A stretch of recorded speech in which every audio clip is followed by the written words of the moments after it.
Olá, muito boa noite. Em 1824, ainda comemorávamos a nossa recém-independência, que aconteceu no dia 7 de setembro de 1822. O grito do Ipiranga prometia trazer novos ventos ao país que o escritor português Pero Vaz de Caminha classificou como um lugar onde tudo dá.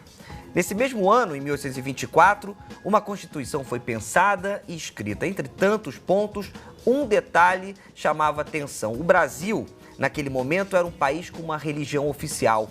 A relação Igreja Católica e Estado, que já vinha de um namoro bastante antigo, se perpetuava nos olhos da lei.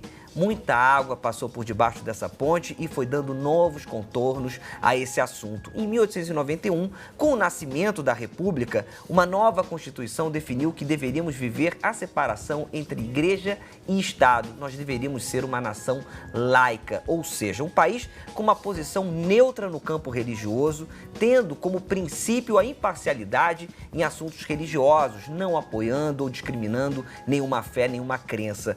Mas será que isso de fato acontece? Será que as decisões políticas não sofrem influência da religião X, Y ou Z? Escolas públicas devem ter ensino religioso? É legítimo que alguns grupos políticos possam impedir o desenvolvimento de pesquisas científicas por causa de dogmas religiosos, por exemplo? Isso é ferir o Estado laico? Qual é a sua opinião? Isso é bom, é ruim? Eu quero saber, é real? Para essa conversa, eu recebo a Juliana Cesário Alvim. Ela é professora de Direito Constitucional da Universidade do Estado do Rio de Janeiro. Também trouxemos a Flávia Pinto, que é sacerdotisa de Umbanda da Casa do Perdão, e o padre Jesus Hortal, que é ex-reitor da Pontifícia Universidade Católica do Rio de Janeiro. Você que está em casa, está no trabalho, está nos acompanhando, deve participar desse debate. Tem duas maneiras, o nosso Twitter é o @canalfutura e o nosso Facebook é www.facebook.com/canalfuturaoficial. E aqui já está rolando uma discussão gigantesca. A Bia Belchior já deu opinião, o Adilson Matos, o Saulo Machado, o Rogério Castro. Continue participando que daqui a pouco eu vou passar todas as suas opiniões para os nossos três debatedores. Boa noite. Boa noite, Flávio. Tudo bem? Boa noite, Juliana. Padre, muito boa noite. Quero começar com a pergunta: vivemos em um Estado laico de fato, Flávia? Boa noite. O Brasil é um Estado laico, mas não é ateu. Ou seja, ele não ignora as tradições religiosas que existem dentro do país. Mas quando existe um grupo religioso querendo interferir numa lei por causa dos seus dogmas religiosos, isso não fere o Estado laico? Absolutamente. Fere e deve ser pensado, discutido e debatido. Juliana, quero a sua opinião sobre isso. Bom, boa noite a todos. Com relação à influência da religião no debate, talvez parlamentar, que talvez seja isso que esteja angustiando algumas pessoas, na verdade, a influência da religião talvez ela seja inevitável, porque a religião, de certa forma, permeia a sociedade. A questão que é importante nesse tipo de debate é traduzir essas noções religiosas em razões públicas. Então, você pode argumentar determinados pontos de vista de maneira razoável e de maneira que não se direcione para argumentos religiosos que só vão contemplar uma determinada categoria dentro da sociedade. Padre, já começo aqui com Adilson Matos, via Facebook. Adilson, obrigado pela sua participação. Se sinta sempre em casa aqui no Canal Futura, tá? Com todo respeito ao Papa, é o comentário do Adilson, né? Com todo respeito ao Papa, o que está sendo gasto com dinheiro público é um absurdo. É um absurdo gastar tanto dinheiro com a vinda do Papa ou não? Primeiro, eu gostaria que o Adilson dissesse quanto que está sendo gastado e quanto está sendo arrecadado. As duas coisas. Porque acontece que, pelos cálculos, os peregrinos deixarão no Rio de Janeiro ao redor de 230 milhões de reais. Muitíssimo mais do que tudo que se possa pensar que se gasta. Segundo, a imensa maioria dos gastos são por conta da própria Igreja Católica, mas evidentemente os gastos com segurança e com saúde pública são gastos do Estado, que quando há qualquer concentração tem obrigação também de fornecer segurança para todos os grupos, porque para isso se tem a liberdade do cidadão de manifestar-se na rua também. Mas saiu uma matéria no jornal que foi gasto 4 milhões de hóstias. Mas isso não é por conta do Estado. Isso é a Igreja Católica. Então,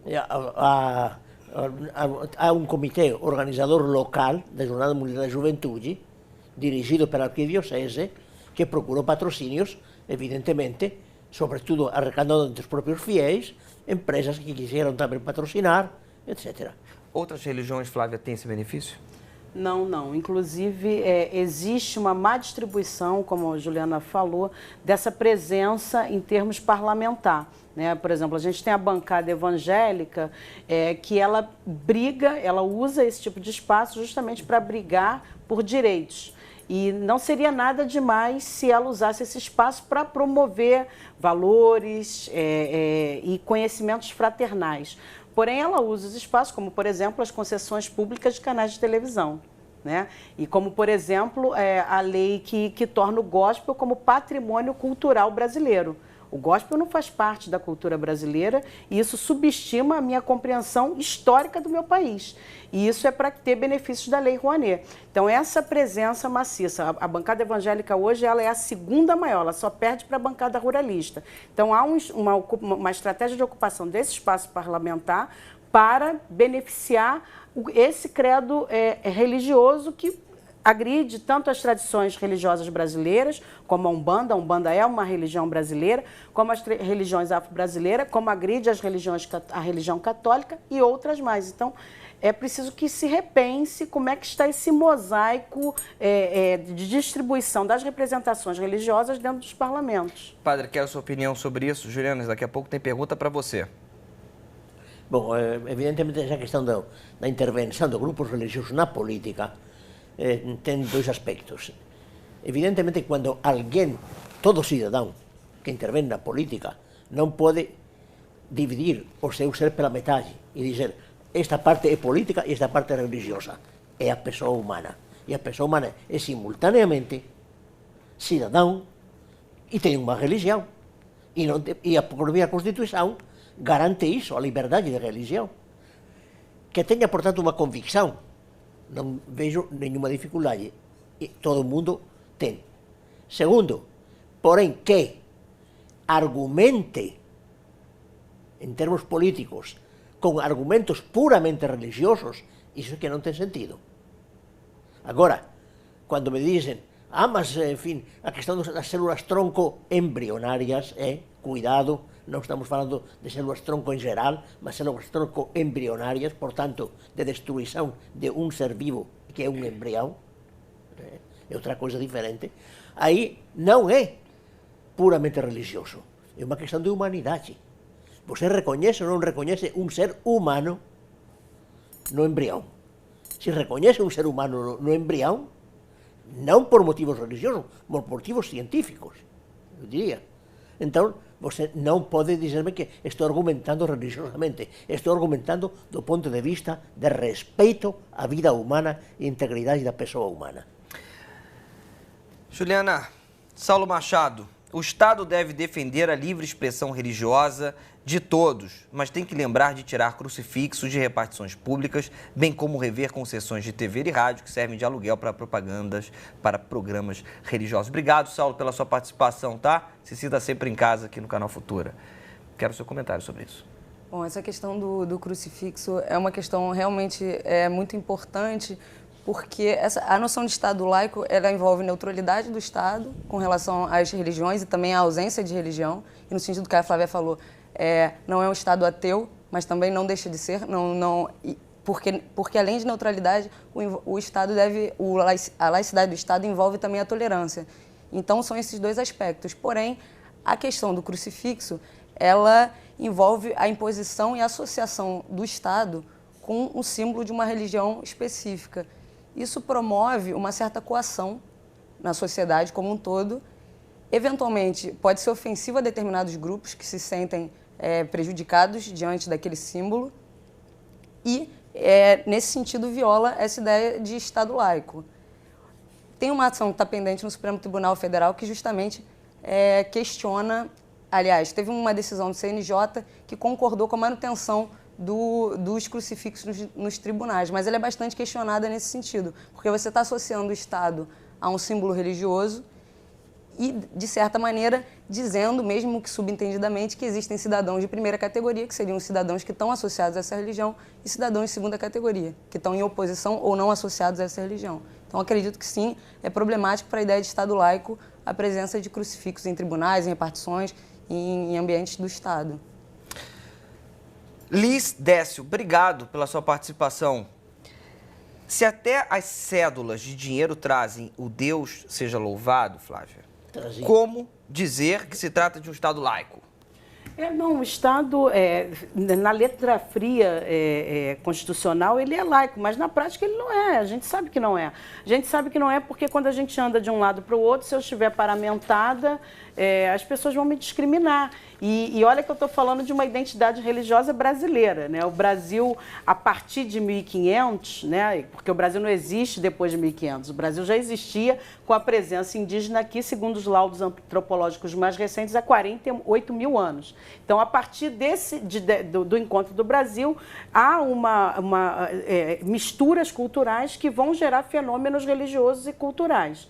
E as próprias religiões brasileiras, que são produto dessa mistura, do catolicismo, da pagelância, da africanidade, como a Umbanda, como os candomblés, ele não é respeitado dentro da sua própria nação. Então, é claro que o Estado é laico só no papel. Na prática, ainda muito tem que se fazer pela promoção da liberdade religiosa. Mas independente se a religião é brasileira ou estrangeira, o importante é que não haja essa indiferença religiosa, né? Porque eu senti um pouco de... Não, eu tô falando porque são as religiões mais perseguidas, né? São as religiões que são mais perseguidas, o ataque à intolerância, de intolerância é muito mais pesado, mais forte com as religiões afro-brasileiras e brasileiras. Quer comentar alguma coisa, Jesus? Sim, porque não podemos esquecer que a partir da separação entre Igreja e Estado, já anterior à Constituição de 91, porque foi o Decreto 119A de 1890, do governo provisório, não se declarou exatamente um Estado laico, declarou-se um Estado aconfessional, isso sim, não laicista. Por isso, a própria Constituição diz, quando diz que não se estabelece nenhuma religião, diz sem prejuízo da colaboração entre Igreja e Estado para o bem público. E por isso a Constituição fala de assistência religiosa às Forças Armadas e aos que estão em estabelecimentos de internação e o ensino religioso nas escolas públicas. E, enfim, fala de outra série de coisas, por exemplo, as isenções também para os templos, não de uma religião só, de todos os templos, de todas as religiões, o reconhecimento dos efeitos civis do casamento religioso, etc, etc. A nossa Constituição não ignora a existência da religião e não toma uma atitude contrária. Diz, pelo bem do comum, parece bom colaborar a colaboração entre Igreja e Estado, sem impor a ninguém nada, ao contrário. Depende, né, Jesus? Se alguém vai para uma escola pública, precisa ter aula de religião. Isso daí é imposto, né? Ou a pessoa não vai passar. Está na própria Constituição. Está na Constituição. Isso não fere a Constituição, Juliana? Está na Constituição. Isso, na verdade, isso está incluído na Constituição, mas você pode discutir o ensino religioso sob diversos vieses. Então, o ensino religioso ele pode ser confessional, não confessional ou interconfessional. Me desculpe, Juliana. A Constituição fala expressamente de ensino religioso, não fala de cultura religiosa. Se fosse a confessional, seria cultura religiosa. Não seria ensino religioso, porque a religião é sempre um credo. E agora, ensino confessional, mas plural, respeitando a escolha das famílias, de cada um. Respeitando, sim, com respeito por todos. E, portanto, oferecendo uma pluralidade de opções. E os ateus são respeitados? Os ateus é um grupo muito desrespeitado também. Eu venho aprendendo isso no grupo que eu faço parte da Secretaria Nacional de Direitos Humanos, que vem pensando a questão da liberdade religiosa. Mas eu queria chamar atenção para o aspecto constitucional. A Constituição ela dá direitos iguais para todas as instituições religiosas que estejam legalmente constituídas, organizadas juridicamente para tal. Agora, você vai usufruir desse direito se você quiser e se você tiver organizado para isso. Porém, a questão do ensino religioso, o grande debate que a gente tem feito, sobretudo na cidade do Rio de Janeiro, é que o modelo educacional ele não dá conta de suprir as necessidades que as escolas públicas têm.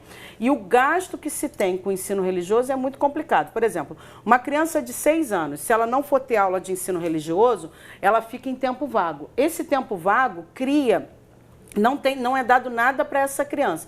Cria um momento de constrangimento para aquela criança que o pai optou por ela não ter aquela aula. E esse ócio, a criança não vai para a escola para ficar naquele ócio. Isso gera uma situação de constrangimento. Existem milhares de denúncias. Então, há que se pensar, há que se discutir, há que se rever. Até porque ela é aplicada em cima dos dados do IBGE e os dados do IBGE são questionáveis na questão religiosa, o que a gente falava aqui antes de começar o programa, ou seja, é aplicado por de 20 em 20 domicílios. Então, na minha casa, por exemplo, eu não fui perguntada, né? Então, é complicado isso. É por amostragem de domicílio. É por amostragem de domicílio. Então, e a proporcionalidade é em cima do que o IBGE apresenta. E a gente precisa repensar. Agora, Juliana, utilizar um espaço público para ensino religioso não é uma incoerência ao Estado laico? Bom, a Constituição, como dito pelo Padre Jesus, ela coloca a religião em algum lugar de importância. Tanto que concede imunidade tributária para templos, quaisquer templos, coisas desse gênero, né? A religião, ela está contemplada dentro da Constituição. Ela não é uma Constituição laicista, então ela não se opõe às religiões. Tanto que se faz menção a Deus no preâmbulo, embora o preâmbulo não seja vinculante. Mas essa menção pode ser entendida como uma oposição ao laicismo. Porém, discordando do Padre Jesus, eu acho que a menção à religião não necessariamente implica no não ensino da não religião, ou seja, não implica necessariamente num ensino confessional de doutrinas religiosas específicas. Acho que o apego a essa palavra não significa que você não possa ter um espaço de ensino religioso que não envolva doutrinas específicas, pelo contrário. Quero dar espaço à sua participação. Você pode entrar em contato com a gente de 2 formas. Pelo Twitter, no @Canal Futura, e também no nosso Facebook, que é Canal Futura Oficial. É só lá no Facebook, é mole. Faz igual o Rodrigo Floro. Grande Rodrigo, já estava sentindo tua falta. Fiel do Canal Futura, sempre participa. Rodrigo fala, não é assustador, padre, que algumas religiões agora querem o direito de poder pedir inconstitucionalidade de leis junto ao STF? As religiões, enquanto religião, não deveriam ter essa possibilidade, porque aí já é uma dimensão política, mas as pessoas que têm uma fé, que têm uma religião, têm direito. Juliana, o Jefferson fala para você. Obrigado, Jefferson, pela participação. Rodrigo, obviamente, já deu um abraço nele na questão anterior. Jefferson fala via Twitter. Se não pode crucifixo em lugares públicos, desmanchemos as igrejas nas praças, tiramos nomes de santos de nossas cidades. Quer comentar?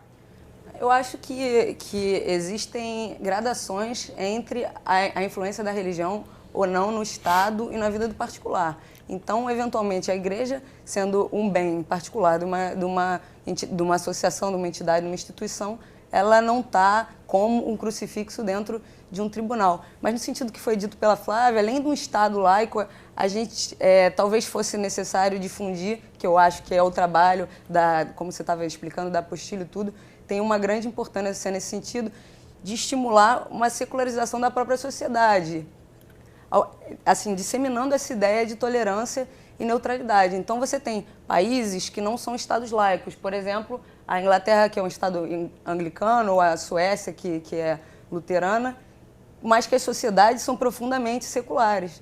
Então, além do Estado, esse pleito tem que ser levado para a própria sociedade, esse pleito de tolerância e neutralidade na medida do que é público.